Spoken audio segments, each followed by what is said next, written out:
மிக நீண்ட காலம். அவருக்கு 83 வயதாகிறது. ஆனால் அவருடைய வாழ்க்கையின் பெரும்பகுதி 60-65 வருடங்கள் தமிழ் மக்களுடைய விடுதலைக்கான சாத்திக போராட்டங்கள்,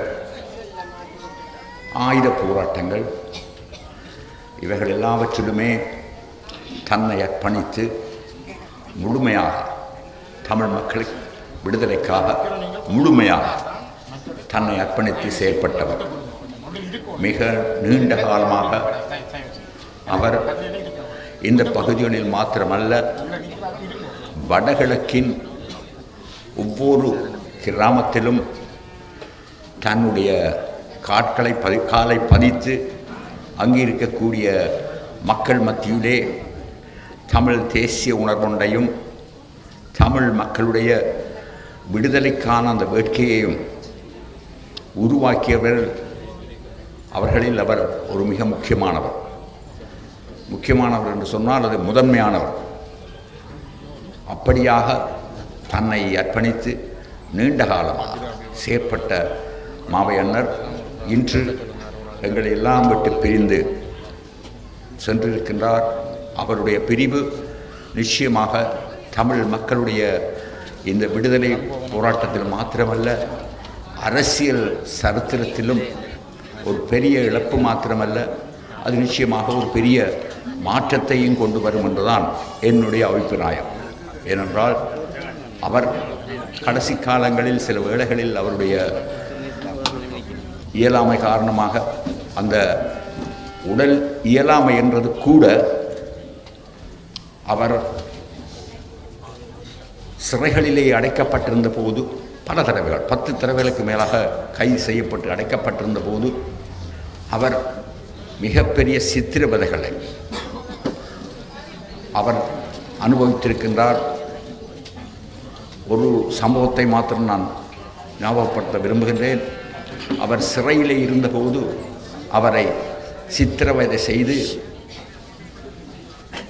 அந்த பக்கத்திலே அந்த அலுவலகத்திலே கொண்டு வந்து தூக்கி போட்டிருந்தார்கள்.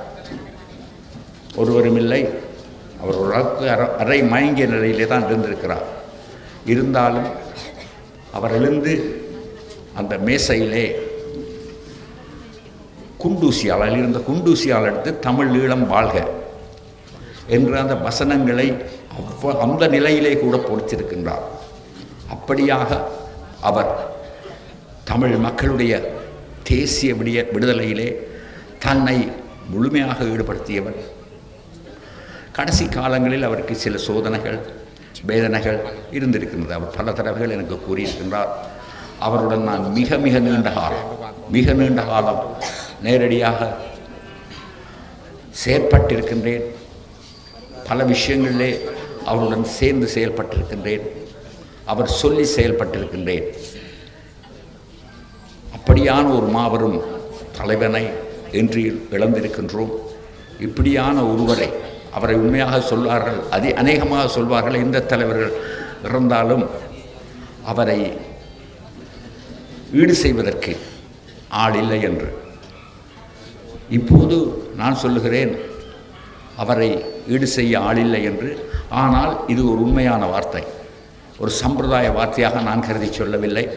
உண்மையிலே அவர் சில வேளைகளில் இறுதி காலங்களில் மிக ஆறுதலாக அவர் சம்பந்தமான விமர்சனங்கள் இருந்திருந்தாலும், அவரை ஆரம்ப காலங்களில் தெரிந்தவர்கள் அல்லது அண்மை காலம் வரையும், அவர் அந்த நோய்வாய்ப்படும் வரையும் அல்லது அவருக்கு எதிரான விமர்சனங்கள் மிக மோசமாக வரும் வரையும், அது கூடுதலாக அவர்கள் ஒவ்வொருத்தரும் ஏற்றி சொன்ன விமர்சனங்களாகவே நான் கருதுகிறேன். வரும் வரையும், அண்மை காலம் வரையும் மிக தீவிரமாக செயல்பட்டவர்.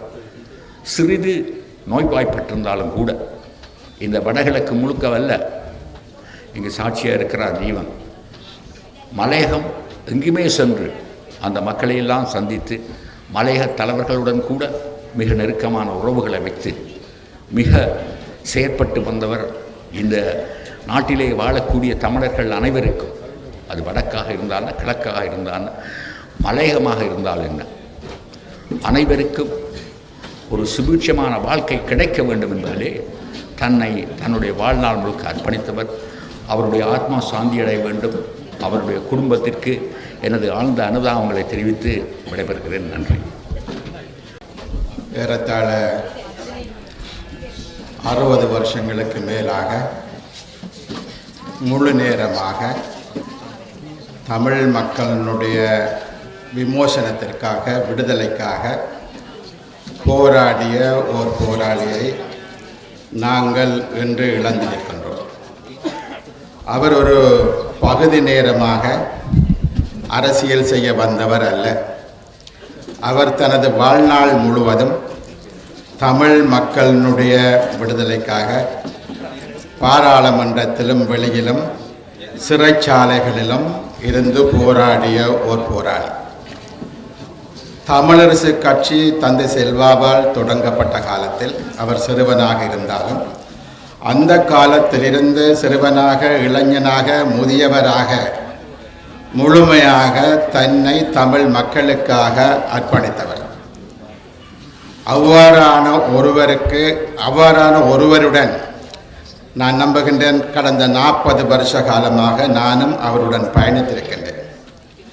பாராளுமன்றத்தில் 15 வருஷங்களுக்கு மேலாக நானும் அவரும் தமிழ் மக்களுக்காக பல்வேறுபட்ட உள்நாட்டிலும் வெளிநாட்டிலும் நாங்கள் இணைந்து பணியாற்றியிருக்கிறோம்.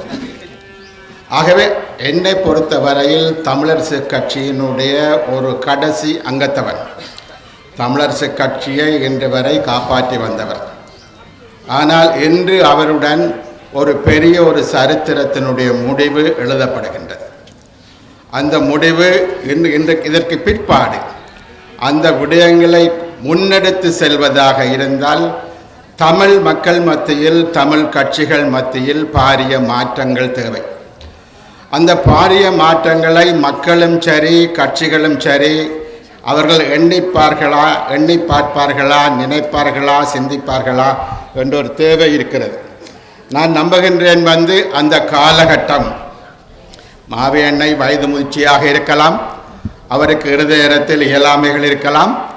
ஆனால் அதனை கொண்டு நடத்தக்கூடிய ஒரு சரியான ஒரு மக்கள் இயக்கமாக தமிழ் மக்கள் அணிவகுக்காவிட்டால் கடந்த பல ஆண்டுகளாக, ஏறத்தாழ 75 ஆண்டுகளாக தமது இனத்தினுடைய விடுதலைக்காக ஆயுதம் எடுத்தும் எடுக்காமலும் போராடி பல்லாயிரக்கணக்கானோர் நாங்கள் நமது உயிர்களை கொடுத்திருக்கிறோம். இந்த மண்ணினுடைய விடுதலைக்காக பல லட்சம் பேரை நாங்கள் இழந்திருக்கிறோம். பல லட்சம் பேர் இந்த மண்ணை விட்டு போயிருக்கிறார்கள். ஆகவே அந்த மக்களினுடைய மீட்சியை பற்றி நிச்சயமாக கூட்டாக சிந்திக்க வேண்டிய ஒரு காலம். அதனை இந்த நேரத்தில் எல்லோரும் மனம் கொள்ள வேண்டும் என்பது முக்கியமான விடயம். ஆகவே அந்த வகையில் மாவே சேனாதிராஜா அவர்கள் நிச்சயமாக யுத்தம் நடந்த காலத்திலும் சரி, யுத்தம் முடிவுக்கு வந்ததுக்கு பிற்பாடும் சரி, சர்வதேச ரீதியாகவும் சரி, உள்நாட்டிலும் சரி, பாராளுமன்றத்திலும் நிச்சயமாக அதற்கு மிக பெரிய அளவில் தனது குரலை உயர்த்தி குரல் கொடுத்து எல்லோரையும் இணைந்து கொண்டு சென்ற ஒரு போராளிக்கு நாங்கள் விடை கொடுக்கின்ற ஒரு நேரம். ஆகவே இந்த விடை கொடுப்பது என்பது வெறுமனே விடை கொடுப்பதுடன் முடியாமல் தமிழ் மக்களினுடைய எதிர்காலத்திற்கு இது ஒரு ஆரம்ப புள்ளியாக, குறைந்தபட்சம் பல தவறுகளை நாங்கள் எல்லோரும் விட்டிருக்கிறோம். அந்த தவறுகளில் இருந்து திருத்தி என்னென்ன காரணங்களுக்காக தமிழரசு கட்சி தொடங்கப்பட்டதோ, என்னென்ன காரணங்களுக்காக மிக பாரிய போராட்டம் நடைபெற்றதோ அவற்றை நிறைவுறுத்தக்கூடிய ஒரு ஆரம்ப புள்ளியாக அண்ணன் மாவே சேனாதிராஜா அவர்களுடைய இறுதிச் சடங்கு இருக்க வேண்டும் என்று நான் கருதுகிறேன், விரும்புகின்றேன். ஆகவே மிக பெரிய ஒரு போராளி, எமது மண்ணில் நமக்கு எல்லோருக்கும் மூத்த ஒருவராக இறுதி வரை இருந்த ஒருவர். பல பேர் தமது கல்விக்கு பிற்பாடு, தமது ஓய்வுக்கு பிற்பாடு ஒரு பாராளுமன்றம் போவதை கனவில் வைத்துக்கொண்டு அரசியலுக்கு வருபவர் பல பேர். ஆனால் திரு சேனாதிராஜா பொறுத்தவர் அவர் அப்படி அல்ல. அவர் சிறு வயதில் இருந்து இறுதி வரை முழு நேரமாக மக்களுக்கு உழைத்த ஒரு மகான். ஆகவே அந்த விடயங்கள் அனைத்தையும் கவனத்தில் கொண்டு இந்த சந்தர்ப்பத்தை நாங்கள் தமிழ் மக்களினுடைய எதிர்காலத்தை திட்டமிடுவதற்கு நாங்கள் இன்றைக்கு அதற்கான அந்த விடயத்தை பற்றி ஆழமாக யோசிப்போம், சிந்திப்போம் என கூறி விடைபெறுகிறேன். நன்றி. முன்னாள் ஜனாதிபதி கௌரவ ரணில் விக்ரமசிங்க அவர்கள் குடும்பத்தினருக்கும் யாழ் மக்களுக்கும் அனுப்பிய செய்தியை வாசிக்குமாறு நான் கேட்கப்பட்டுள்ளேன். அவரது செய்தி சிங்களத்தில் உள்ளது.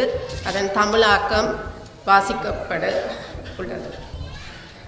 மறைந்த திரு மாவை சேனாதிராஜா அவர்களுக்காக வெளியிடப்படுகின்ற இரங்கல் செய்தி. திரு மாவை சேனாதிராஜாவும் நானும் 70களில் எங்கள் அரசியல் நடவடிக்கைகளை தொடங்கினோம். நான் 1977ஆம் ஆண்டு பாராளுமன்றத்திற்கு பரிந்துரைக்கப்பட்டு தேர்ந்தெடுக்கப்பட்டேன். அதே நேரத்தில் திரு மாவை சேனாதிராஜா அந்த பொது தேர்தலுக்கு பரிந்துரைக்கப்படவில்லை. இருப்பினும் திரு சேனாதிராஜா ஏற்கனவே ஒரு இளம் தலைவராக பணியாற்றி வந்தார். யாழ்ப்பாணத்தில் பதட்டமான சூழ்நிலை நிலவிய காலத்தில் திரு மாவை சேனாதிராஜாவை தடுப்பு காவல் உத்தரவின் பேரில் தடுத்து வைக்க பல சந்தர்ப்பங்களில் நடவடிக்கைகள் எடுக்கப்பட்டன. அந்த நேரத்தில் நான் ஒரு அமைச்சராக செயல்பட்டு கொண்டிருந்தேன்.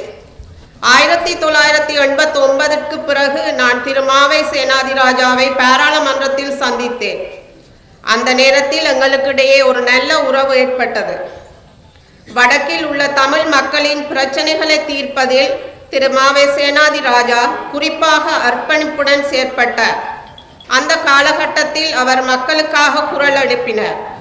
நான் எதிர்க்கட்சி தலைவராக செயல்படும் போது திரு மாவை சேனாதிராஜா எழுப்பிய கேள்விகளுக்கு பாராளுமன்றத்தில் நேரத்தை வழங்கினேன்.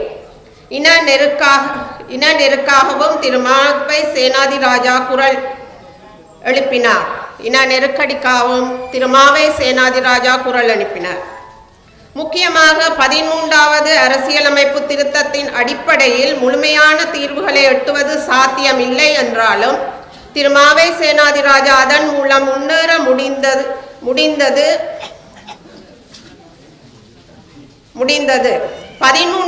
திருத்தத்தை முழுமையாக செயல்படுத்த நாங்கள் அனைவரும் உடன்பட்டோம். நான் ஜனாதிபதியாக பணியாற்றிய போது மாகாண சபை மட்டத்தில் அதை செயல்படுத்துவதற்கு தேவையான பின்னணியை தயாரித்தேன். மாகாண சபை வடக்கிற்கு மட்டும் மட்டுப்படுத்தப்படாமல் அதன் அபிவிருத்தியை முன்னேற்றுவதற்காக 8 மாகாண சபைகளுக்கும் அதிகாரங்களை வழங்க நடவடிக்கை எடுக்கப்பட்டது. கடந்த சில ஆண்டுகளாக ஒவ்வொரு மாகாணத்திற்கும் ஒரு வலுவான பொருளாதாரத்தை உருவாக்குவதே எங்கள் அனைவரினதும் நோக்கமாக இருந்தது. மேற்கு மாகாணத்திற்கு மட்டும் இதை மட்டுப்படுத்த வேண்டிய அவசியம் இல்லை. தமிழ் மக்களின் உரிமைகளை பாதுகாக்க யாரும் தாழ்த்தப்பட்டதாக உணராத வகையில் நாம் செயற்பட வேண்டும். யாழ்ப்பாண மக்களுக்கு நில உரிமைகளை வழங்குவதில் திரு மாவை சேனாதிராஜா முன்னின்று செயற்பட்டார்.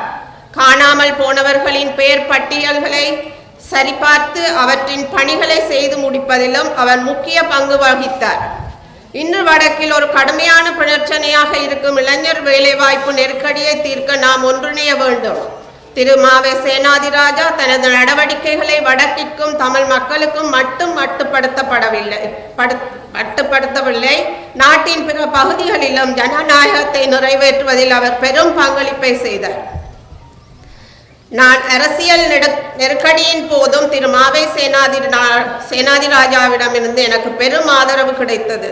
இவ்வாறு செயல்பட்ட ஒரு தலைவரின் இழப்பு வடக்கின் தமிழ் மக்களுக்கும் யாழ்ப்பாணத்திற்கும் நாட்டிற்கும் பெரும் இழப்பாகும். எனக்கு தனிப்பட்ட முறையில் நெருக்கமான ஒருவரை இழப்பதாகும். திரு மாவை சேனாதிராஜாவின் மறைவுக்கு யாழ்ப்பாண மக்களுக்கும் அவரது கட்சியினருக்கும் அவரது குடும்பத்தினருக்கும் அனைவருக்கும் எனது ஆழ்ந்த இரங்கலை தெரிவித்துக் கொள்கின்றேன். ගෞරව රනිල් වික්‍රමසිංහ 8வது සභාවේ අවසරයි ශෝකයටපත් මාවිගේ පවුලේ සියලුම දූ දරුවන් එම මැතිණිය ඇතුළු සියලු දෙනාගේ අවසරයි ශ්‍රීධරන් මැතිතුමා ඒ වගේම මා සමග පාර්ලිමේන්තුවේ හිටපු සිවාජලිංග මැතිතුමා ඒ වගේම ජ්‍යෙෂ්ඨ දේශපාලඥයෙක් වෙච්ච මා සමග පාර්ලිමේන්තුවේ හිටපු සිද්ධාර්ථ මැතිතුමා, එක්සත් ජාතික පක්ෂයේ එකම මන්ත්‍රීතුමා තොණ්ඩමන් මැතිතුමා, ඒ වගේම ඩේවිඩ් මැතිතුමා, ඒ වගේම සුරේෂ් ප්‍රේමචන්ද්‍ර මැතිතුමා, අපි ඔක්කොම එකට පාර්ලිමේන්තුවේ හිටියා. සියලු දෙනාගෙන් අවසරයි. රාජ්‍ය නිලධාරීත් විශාල පිරිසක් ඉන්නවා. සියලු දෙනාගෙන් අවසරයි. මා දීර්ඝ වශයෙන් කතා කරන්න යන්නේ නැහැ. රනිල් වික්‍රමසිංහ 8 වන විධායක ජනාධිපතිතුමාගේ පණිවිඩය ඉදිරිපත් කළා. එතුමා අද දවසේ එංගලන්තයේ බලා පිටත් ගොස් තිබෙන නිසා මට ඒ සඳහා නියමිත වේලාවට මේ ස්ථානය නියෝජනය කරන හැටියට එතුමා උපදෙස් දුන්නා. ඒ අනුව මට සහභාගී වීම සිදු වුණා. ඒ වගේම මාවි අපේ දේශපාලන නායකයා මට අවස්ථාව ලැබිලා තිබෙනවා එතුමා සමග වැඩ කරන්න. මට මතකයි 2001 මම ලංකාවේ රාජ්‍ය පරිපාලන ඇමති. එතුමා කිහිප වතාවක් එහෙම නැත්නම් නිතර ඇවිල්ලා කතා කළේ පුජ්‍යලික දේවල් නෙවෙයි. ද්‍රවිඩ භාෂාව ගැන, ද්‍රවිඩ සංස්කෘතිය ගැන, ද්‍රවිඩ අනන්‍යතාවය ගැන, 13 වෙනි සංශෝධනය ගැන ඒවා පමණයි එතුමා කතා කළේ. ඒ වගේම රනිල් වික්‍රමසිංහ මැතිතුමාගේ ශෝකයේ සඳහන් වුණේ එතුමා කිව්වේ එතුමා 70 දශකයේ පටන් දිග කාලයක් ද්‍රවිඩ ජනතාව වෙනුවෙන් ඒ වගේම ශ්‍රී ලාංකික ජනතාව වෙනුවෙන් ඉමහත් කැපකිරීමක් කළ බවයි. උදාහරණයක් ඇටියට එතුමා ජීවිතය කැප කළයි මේ විශේෂයෙන් යාපනයේ දිස්ත්‍රික්ක ජනතාව වෙනුවෙන්. එතුමා සිරගත වෙලා හිටිය දීර්ඝ කාලයක්. එතුමා ඒ සෑම කැපකිරීමක්ම කළේ මේ ද්‍රවිඩ ජනතාව වෙනුවෙන්, ද්‍රවිඩ සංස්කෘතිය වෙනුවෙන්. ඒ වගේම ඔබෙත් අපේත් ශ්‍රී ලාංකික නිදහස වෙනුවෙන් වෙණී හිටපු ජ්‍යෙෂ්ඨ නායකයෙක් අපිට අහිමි වෙලා තිබෙනවා. ඒ වගේම මට මතකයි මම ස්වදේශ කටයුතු ඇමති හැටියට, පළාත් සභා පළාත් පාලන ඇමති හැටියට සෑම අවස්ථාවකම එතුමා අමාත්‍යාංශයට පැමිණියේ පුජ්‍යලික කාරණයක් සඳහා නොව එතුමා සදාකල් කතා කළේ මේ පළාතේ ජනතාවගේ නිදහසත්, ස්වාධිපත්‍යයත්, ඒ වගේම භාෂාවත්, සංස්කෘතියත් ආරක්ෂා කිරීම සඳහා එතුමාට දිය හැකි ඉහළම නායකත්වය ලබා දුන්නා කියලා මේ අවස්ථාවේ සිහිපත් කරන්න කැමැතියි. ඒ වගේ විශාල පිරිසක් මේ ස්ථානයේ ඉන්නවා අපේ පාර්ලිමේන්තුවේ හිටපු ජ්‍යෙෂ්ඨ දේශපාලන නියෝජිතයන්. සිද්ධාර්ථන් මැතිතුමා මගේ දැන් කල්පනාවේ හැටියට ලංකාවේ ඉන්න අපේ ද්‍රවිඩ දේශපාලඥයන් අතර ඉන්න ජ්‍යෙෂ්ඨතම පුරවැසියා සිවාජලිංගම් මැතිතුමා, ඒ වගේම සුරේෂ් ප්‍රේමචන්ද්‍ර මැතිතුමා, ඒ වගේම අපේ වර්තමාන සීදරන් මැතිතුමා ඇතුළු සියලු දෙනා කැප වුණේ මේ ජනතාව නගා සිටවීම සඳහා. ඒ නිසා මම දීර්ඝ වශයෙන් කතා කරන්න යන්නේ නැහැ. එක පැත්තකින් දුවත්, පුතත්, ලේලිත් තුන්දෙනාම අපේ රනිල් වික්‍රමසිංහ ජනාධිපතිතුමා සමග ඉතාම සමීපයි. මාවි මැතිතුමත් රනිල් වික්‍රමසිංහ ජනාධිපතිතුමා සමග ඉතාම සුහදව කිට්ටුවෙන් වැඩ කළා. එහෙනම් අපිට හොඳ මිත්‍රයෙක් අහිමි වෙනවා. අපිට හොඳ දේශපාලකයෙක් අහිමි වෙනවා. ඒ පුරප්පාඩුව පිරවිය නොහැක. කරන්න දෙයක් නැහැ. අපේ ආගමේ හැටියට උපතින් සියලු දෙනා මරණය හිමියි. ඒ නිසා මාවිගේ ආගමික චාරිත්‍රානුකූලව එතුමාට හිමි විය යුතු ඒ ස්ථානය හිමි වේවා කියලා ප්‍රාර්ථනා කරමින් සියලු දෙනාට යහපතක් වේවා කියලා මම නියමයි. மறைந்த பெரும் தலைவர் நாவை சேனாதிரியாச்சாரியா அவர்கள் இழப்பு ஒரு பேர் இழப்பாகும். யாழ்ப்பாணத்தில் வாழ்கிற மக்களுக்கு மட்டும் இல்லை, ஆனால் தமிழ் இனத்துக்கு. வளமையாக நான் இந்த இறுதி வணக்கம் யாருக்கும் செலுத்துறதில்லை. காரணம் என்னன்னா, எனக்கு என் மறைந்த தந்தையின் ஞாபகங்கள் தான் வரும். கடைசியாக நான் இறுதி வணக்கம் செலுத்துறது அவரோட மறைவுக்கு. அப்படி இருக்கும்போது இங்கே எத்தனை பேர் என்ன சொன்னாலும் அந்த குடும்பத்துக்கு தான் அதிகமான அளவு பாதிப்பு. அரசியலில் இருக்கிற வரைக்கும் எல்லாரும் ஞாபகம் வச்சுருப்பாங்க, விமர்சிப்பாங்க, பாராட்டுவாங்க, பல்வேறு விஷயங்கள் சொல்லுவாங்க. ஆனால் என்னதான் விமர்சனங்கள் அதெல்லாம் இருந்தாலும் ஒரு மனிதன் இல்லாமல் போகிற பட்சத்தில் தான் அந்த மனிதனின் வேல்யூ என்னன்னு எல்லாருக்கும் புரியும். அப்படி இருக்கும்போது இந்த குடும்பத்துக்கு அந்த பலம் கட்டாயம் இறைவன் வழங்குவார்னு நான் நம்புகிறேன். மறைந்த பெரும் தலைவர் கடந்த வருஷம் நான் அவரை சந்திக்கும் போது ஒரு விடயம் சொல்லியிருந்தார். ஐயா சௌமியமூர்த்தி தொண்டமான் ஐயாவும் அவரும் நெருங்கிய நண்பர்கள். அவரோட படம் எப்போவுமே அவர் வீட்டில் இருக்கும். கட்டாயம் வீட்டுக்கு வரணும்னு சொல்லியிருக்காரு. நான் வந்து நீர்வளங்கள் அமைச்சராக இருக்கும்போது. ஆனால் இது வரைக்கும் வர கிடைக்கல. இந்த தருணத்தில் நான் வருகை தந்திருக்கிறது எனக்கும் மனவேதனையை தான் கொடுக்குது. அப்படி இருக்கும்போது இலங்கை தொழிலாளர் காங்கிரஸ் சார்பாகவும் மலையக மக்கள் சார்பாகவும் குடும்பத்துக்கும் கட்சிக்கும் எமது ஆண்டான தாவல்களை தெரிவித்துக் கொள்கிறேன். நன்றி. ஆகிவிட்ட அண்ணன் மாவை சேனாதிராஜா அவர்களை பற்றிய இரங்கல் உரையில் குறிப்பிடுவதற்கு அதிகமாக இருந்தாலும் 5 நிமிடங்களுக்குள் அவரை பற்றி நான் குறித்தாக வேண்டும். அந்த அடிப்படையில் மாவை சேனாதிராஜா என்று சொல்லப்படுகின்ற ஒரு சரித்திரத்தின் பக்கங்களை புரட்டி பார்க்கின்ற போது அதில் அவர் பட்ட கஷ்டங்கள், வேதனைகள், சோதனைகள், சிறைவாசங்கள், சித்திரவதைகள் என்பனதான் அதிகமாக காணப்படுகின்றன. அவர் தனது 20 வயதில் தமிழரசு கட்சியில் இணைந்திருந்தார் என்ற வகையில் பார்க்கின்ற போது 63 ஆண்டுகள் கடினமான ஒரு அரசியலை செய்திருக்கின்றார்.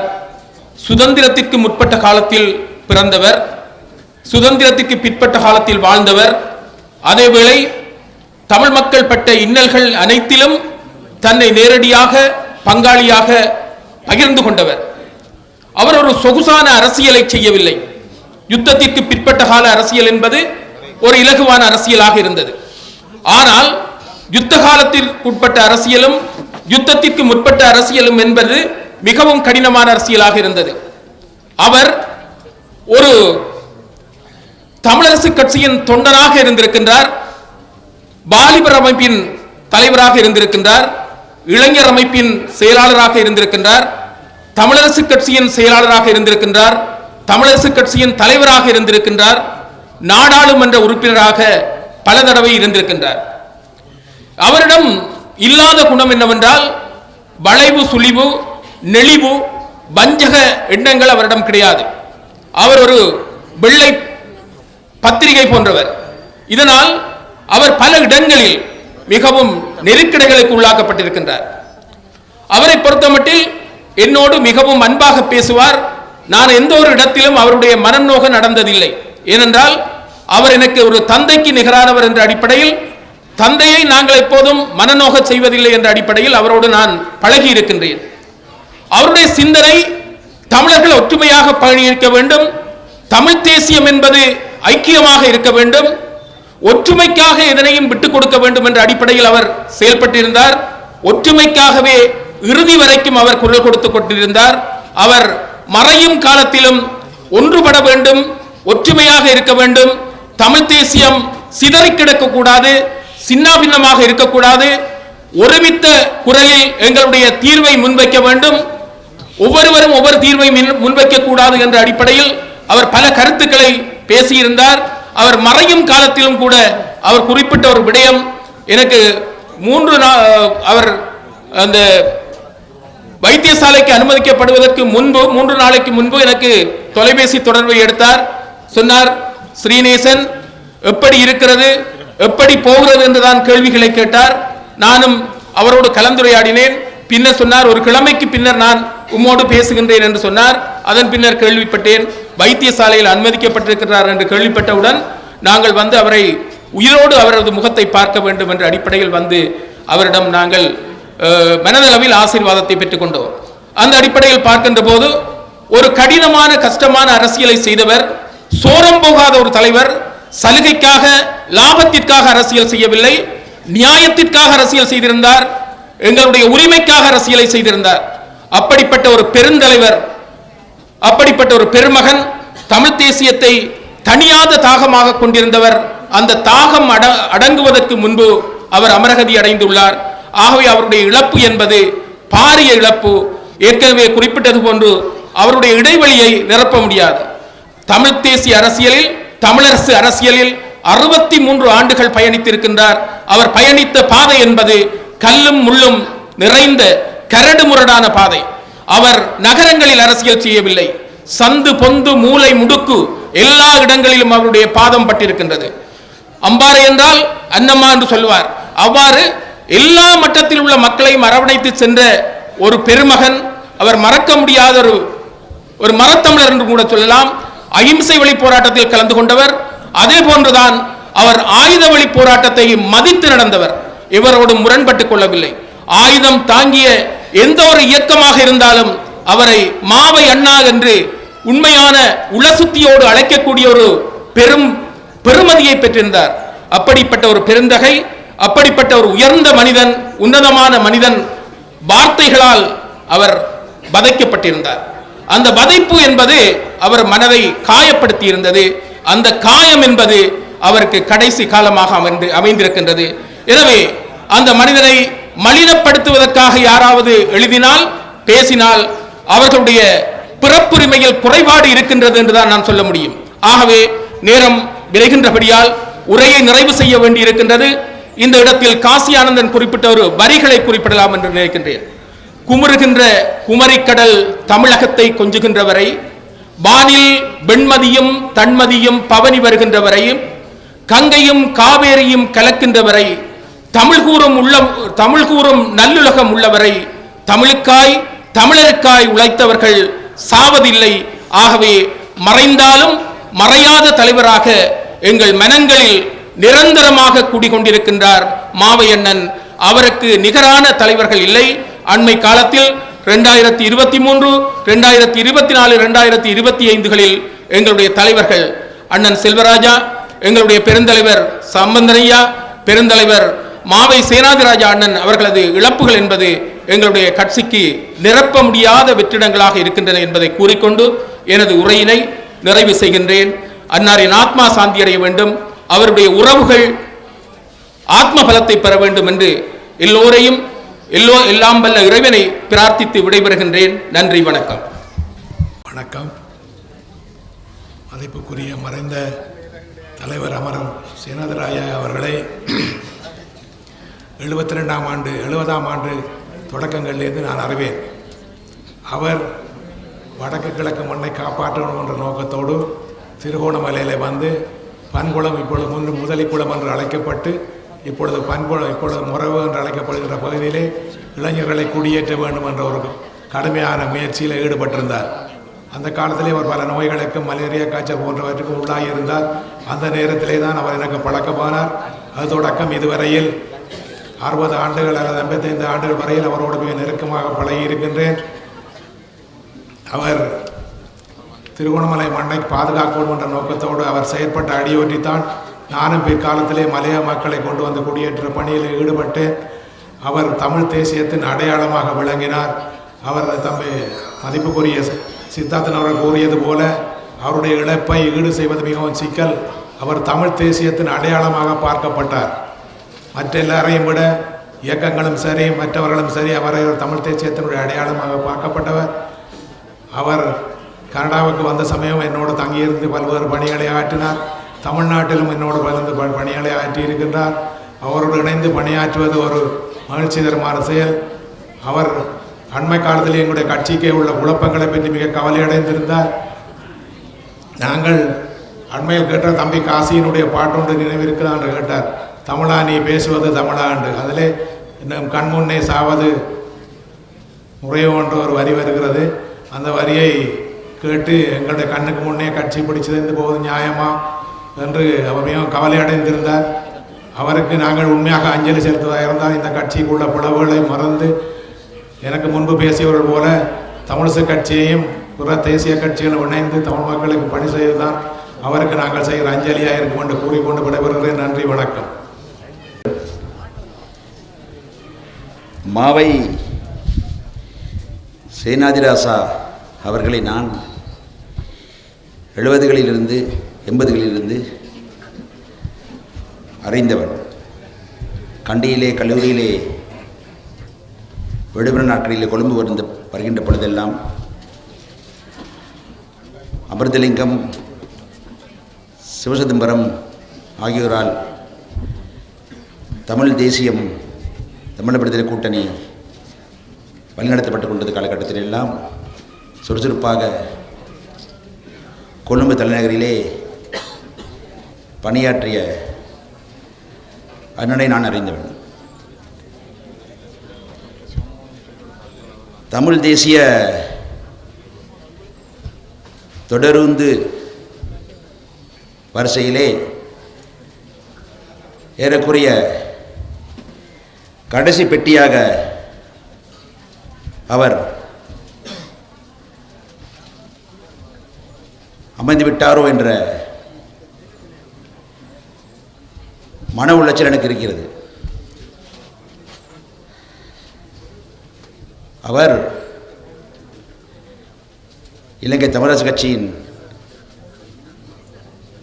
தலைவரானார்.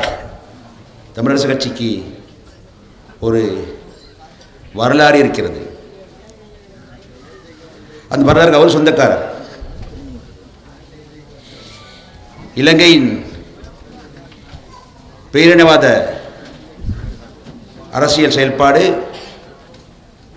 ஆரம்பத்திலேயே அடிக்கத் தொடங்கியது மலைநாட்டிலே வாழ்ந்து கொண்டிருக்கக்கூடிய, அன்று பெருவளவிலே வாழ்ந்திருந்த இந்திய வம்சாவளி தோட்டத் தொழிலாளர்களை, மலையக தமிழர்களை.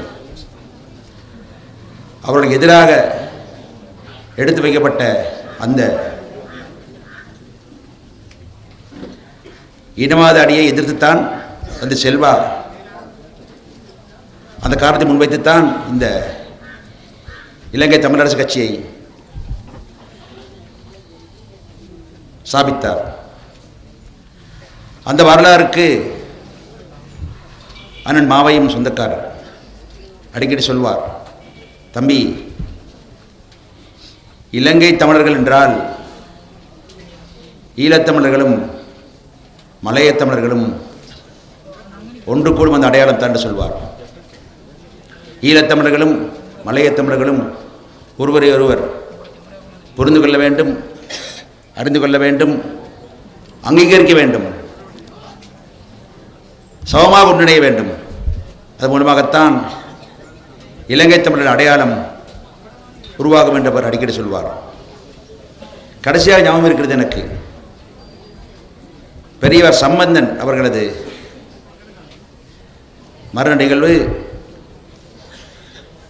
திருகோணமலையில் நிகழ்ந்த பொழுது அங்கே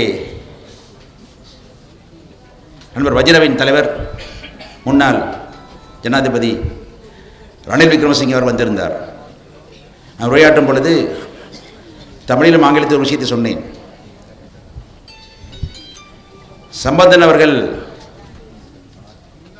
ஜனநாயக ரீதியாக பேச்சுவார்த்தை மூலமாக புதிய ஒரு அரசியலமைப்பை நீங்கள் உருவாக்கி தருவீர்கள் என்ற நம்பிக்கையிலே ஏற்கனவே 2 வருடங்கள் இந்த பணியில் ஈடுபட்டிருந்தார். அதனை கடைசி வரை செய்து தரவே இல்லை. அவர் மனமடைந்து போனார். அது மட்டுமல்ல, இறுதி காலகட்டத்திலே பேரினவாதம் விடுதலை புலிகளின் தலைவர் பிரபாகரன் ஆயுத முனையிலே பெற முடியாததை சம்பந்தன் பேச்சுவார்த்தை மூலமாக பெற முயல்கிறார் என்று அபாண்டமாக சொல்லி அவர் நையாண்டி செய்தது இனவாதம் தலைவிரித்து ஆடியது என்று சொன்னேன். அன்று இரவே எனக்கு தொலைபேசியில் அழைத்து மாவை என்னன்னு சொன்னார், தம்பி, சரியாக சொன்னீர்கள், தமிழிலும் சொன்னீர்கள், ஆங்கிலத்திலும் சொன்னீர்கள், சொல்ல வேண்டிய இடத்தில் சொன்னீர்கள் என்று சொன்னார். நான் சொன்னேன், அண்ணா சரியானது தானே சொன்னேன் என்று சொன்னேன். அவ்வளவுதான். ஞாபகம் இருக்கிறது, இன்று போல ஞாபகம் இருக்கிறது எனக்கு. அமைதியானவர், மென்மையானவர். அந்த அமைதியும் மென்மையும் கூட அவருக்கு பலமாகவும் இருந்தது, பலவீனமாகவும் இருந்தது. எனக்கு நன்றாக தெரியும். அவர் இன்னும் கொஞ்சம் கரடு முரடாக மென்மையை குறைத்து செயல்பட்டிருந்தால் அவரது தோற்றப்பாடு இன்னும் அரசியலிலே உருமாறி இருக்கும் என்று நினைக்கின்றேன். அது பலமாக இருந்தது, பலவீனமாக இருந்தது. சொன்னது போல தமிழ் தேசிய தொடருந்திலே அவர் கடைசி பெட்டியாக இருந்து விடுவார் தெரியவில்லை.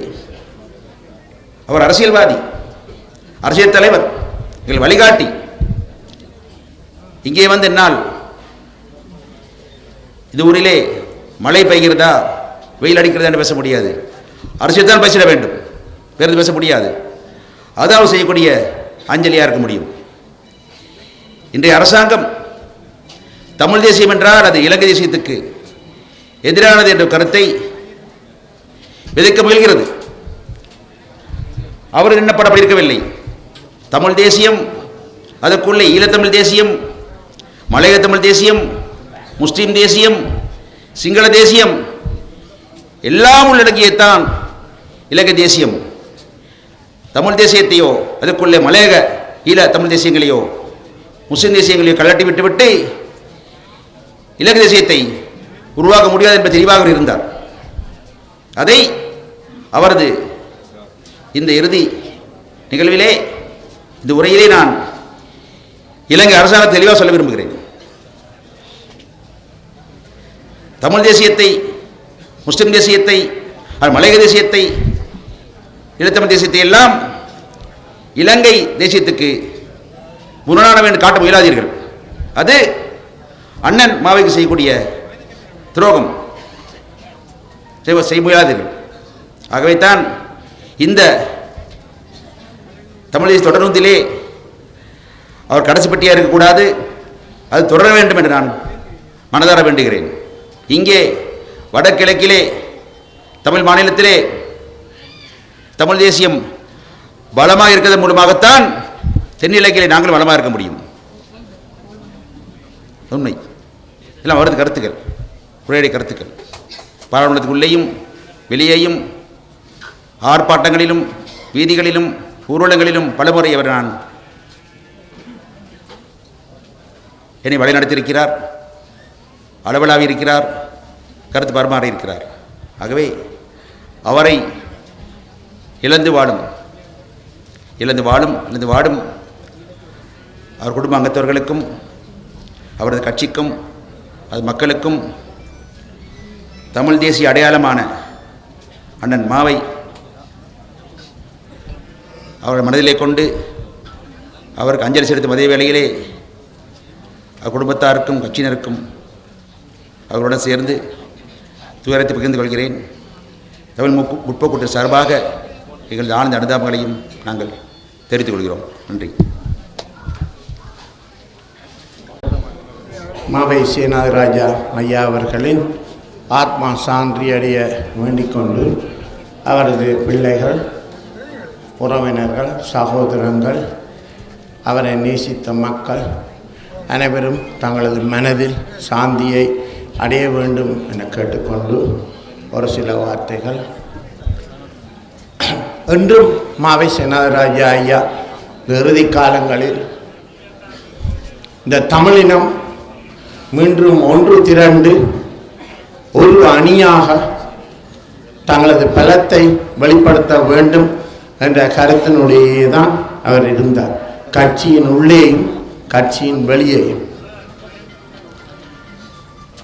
அவர் உறுதியாக தேசிய தலைவர் பற்றிய அந்த தமிழர் தேசிய அணி, ஏற்கனவே இருந்த தமிழ் தேசிய கூட்டமைப்பின் கட்சிகள், இப்பொழுது இருக்கும் தமிழ் தேசிய அணிகள், எமது கட்சியில் இருந்து பலக்கட்டாயமாக வெளியேற்றப்பட்டவர்கள், கட்சியில் இருப்பவர்கள் அனைவரையும் ஒன்று திரட்டி ஒரு தேசிய அணியாக நாங்கள் மீண்டு வர வேண்டும் என்பதற்கான அவரது குரல்கள் தான் இறுதி காலங்கள் முழுவதும் சந்திக்கும் ஒவ்வொருடமும் அவர் குறிப்பிட்டு கொண்டிருந்தார்.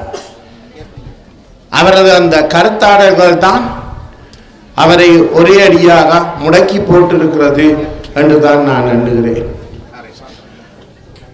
அவரது பாதையை கடைப்பிடித்து இன்று இந்த இறுதி வணக்க நாளில் நாங்கள் அனைவரும் ஒன்று திரண்டு ஒரு தமிழ் தேசிய அணியாக நாங்கள் மீண்டெழுந்து சிங்கள தேசத்துடன் கலந்துரையாடுவதற்கு ஏற்றதாக எங்களை திடப்படுத்திக் கொள்ள வேண்டும் என்பதுதான் அனைவரதும் அவா.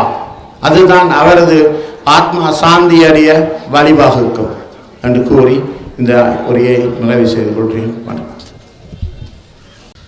அமரர் மாவை சேனாதி ராஜா அவர்களுடைய இறுதி அஞ்சலியிலே பேச கிடைத்தமைக்காக நன்றி கூறிக்கொண்டு, அமரர் மாவை சேனாதி ராஜா அண்ணன் அவர்கள் எங்களோடு மிக அன்பாக பண்பாக பழகுகின்ற ஒருவராக இருந்தார். காணுகின்ற பொழுதெல்லாம் தம்பி என்று பெயர் சொல்லி அழைக்கின்ற ஒரு பண்பான அரசியல்வாதியாக நாங்கள் கண்டோம். பாராளுமன்றத்திலும் அவர் தன்னுடைய கொள்கையோடு நின்றவர், அதற்காக உரத்து குரல் எழுப்பியவர். என்னை காணுகின்ற பொழுதெல்லாம் அடிக்கடி சொல்லுவார், யாழ்ப்பாணத்து முஸ்லிம்களை கொண்டு வந்து குடியேற்ற வேண்டும் தம்பி, அதற்கு நீங்கள் எடுக்கின்ற முயற்சிகளுக்கு நான் பக்கபலமாக இருப்பேன் என்று அடிக்கடி சொல்லுவார். அவர் பாராளுமன்றத்தில் இருக்கின்ற காலத்திலே எங்களுடைய கிளிநொச்சி, முல்லைத்தீவு, மன்னார் பாராளுமன்ற உறுப்பினர்களையும் தமிழ் அரசு கட்சி பாராளுமன்ற உறுப்பினர்களையும் என்னையும் அழைத்து இவர்களுடைய குடியேற்றத்திலே இருக்கின்ற தடைகள் என்ன, அவற்றை நாங்கள் ஆராய்ந்து அவற்றை தீர்த்து வைக்க வேண்டும் என்று பல கூட்டங்களை பாராளுமன்ற குழு அறையிலே இந்த அண்ணன் மாவை சேனாதி ராஜா தலைமையிலே நாங்கள் நடாத்தி இருக்கிறோம். எனவே நல்ல மனித பண்புமிக்க ஒருவரை இன்று இந்த நாடு இழந்திருக்கிறது. எனவே அவருடைய இழப்பு இந்த நாட்டுக்கு ஒரு பேரிழப்பாகும். ஒரு கட்சியுடைய தலைவராக இருந்து மிக திறமையாக செயல்பட்டவர்.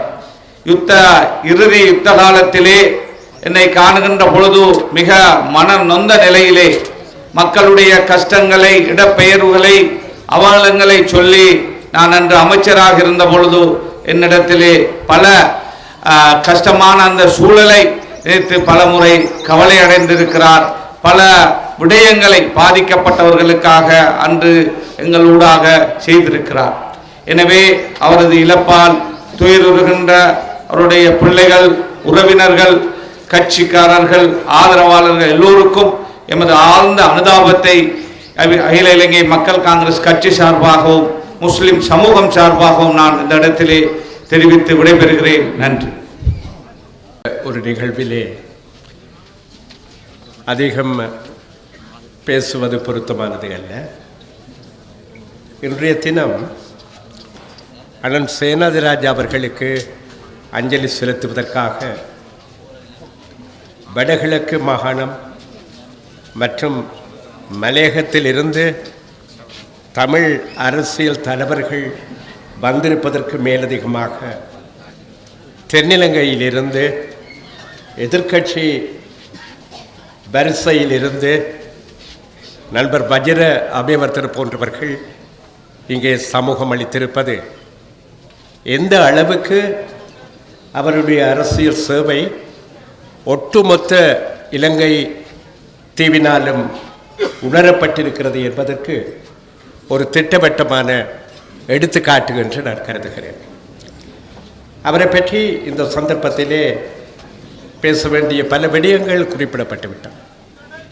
அவர் ஒரு நல்ல மனிதனாக, நல்ல நண்பனாக, நல்ல சகோதரனாக, நல்ல குடும்ப தலைவனாக, எல்லாவற்றுக்கும் மேலாக நல்லதொரு அரசியல் தொண்டனாக, காலப்போக்கிலே தளபதியாக, கடைசியிலே தலைவனாக வாழ்ந்து மறைந்திருக்கிறார்.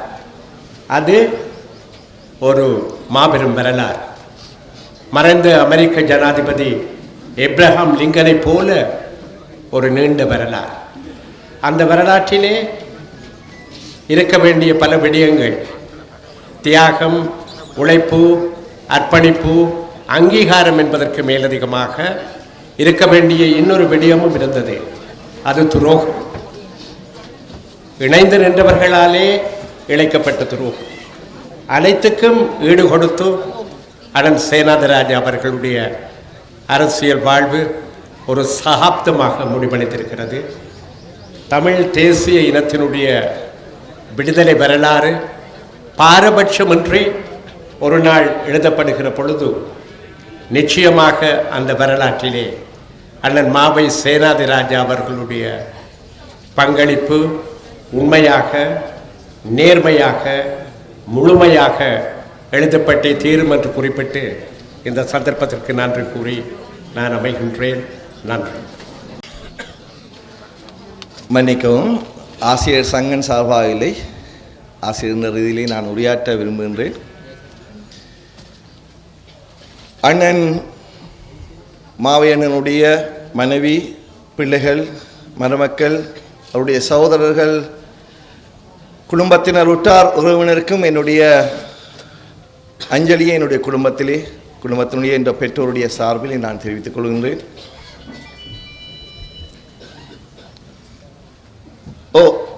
நான் தான் கதைக்கிறேன். ஓமனே நீங்கள் கண்காணிக்கப்படுகிறீர்கள். நானோ அதிகம் பேச வேண்டாம். ஓமனே, கட்சியினுடைய ஒற்றுமை முக்கியம். நீர் அதிகம் பேசினால் விசாரணை நடைபெறும், ஒழுக்காட்டு நடைபெறும். ஏனென்ன அடே தம்பி, நான் ஒழுக்காட்டு என்ன ஒழுக்காட்டு விசாரணைக்கு உட்படுத்தாமலே வீட்டுக்கு அனுப்பி மண்ணுக்கு அனுப்பி விட்டார்கள். இது வேறு யாரும் என்னுடன் இப்போது உரையாடியது இல்லை. அண்ணன் தலைவன் எர்னஸ்டோ சே குவேரா என அழைக்கப்படுகின்ற மாவையண்ணனுடைய கருத்தாளர். எதையும்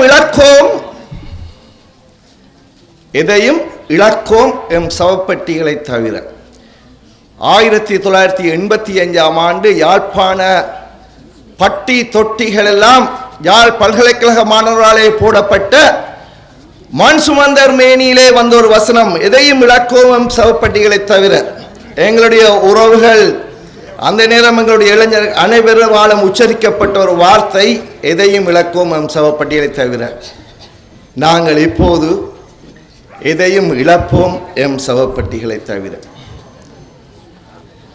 எப்பவோ முடிந்த காரியம், ஒரு பல்லாப்பும் இல்லை. 1976ஆம் ஆண்டு வட்டுக்கோட்டை மாநாட்டிலே கட்சி தொண்டர்களை பார்த்து எங்களுடைய தந்தை செல்வா சொல்கின்றார்,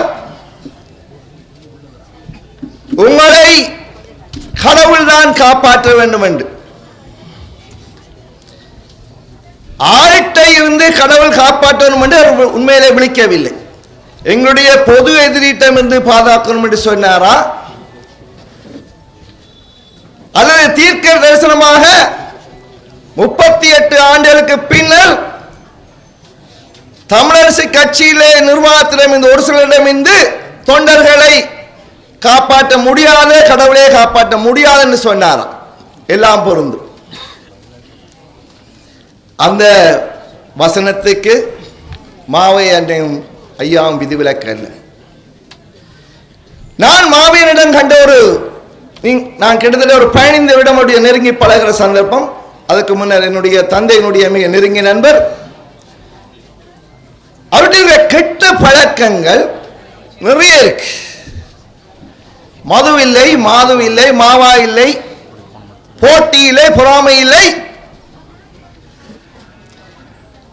அந்த கெட்ட பழக்கங்கள் தான். மதுவில்லை, மாவாவில்லை, மாதுவில்லை, போட்டியில்லை, பொறாமை இல்லை, போதையும் இல்லை. அந்த கெட்ட பழக்கம் தான். அவருடைய ஒரு பழக்கம் இருக்கு, எல்லாரையும் நம்புவார், என்னை கூட.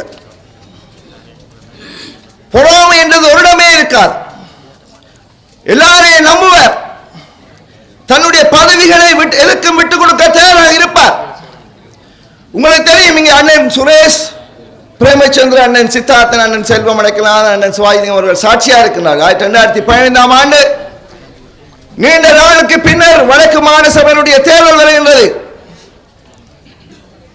அனைத்து தமிழ் தேசிய கூட்டமைப்பில் இருக்கின்ற தமிழரசு கட்சியை தவிர ஏனையவர்கள் தமிழரசு கட்சியில் இருக்கிற பெரும்பாலானவர்கள் உட்பட அண்ணன் மாவையினுடைய பெயரை பிரேரிக்கின்றார்கள். ஆனால் சம்பந்தன் ஐயாவும் நாங்கள் மிகப்பெரிய சட்ட வல்லுநர் என்று சொல்லிக்கொண்டு அவர் இங்க வந்து என்ன சட்டத்தை செய்தாரோ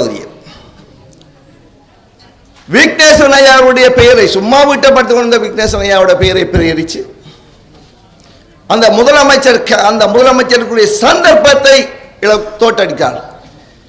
மிகவும் எங்களுடைய சுரேஷ் அண்ணன் மிகவும் சண்டை பிடிச்சார். இல்ல மாவை என்ன விடணும், அவரை விடணும்.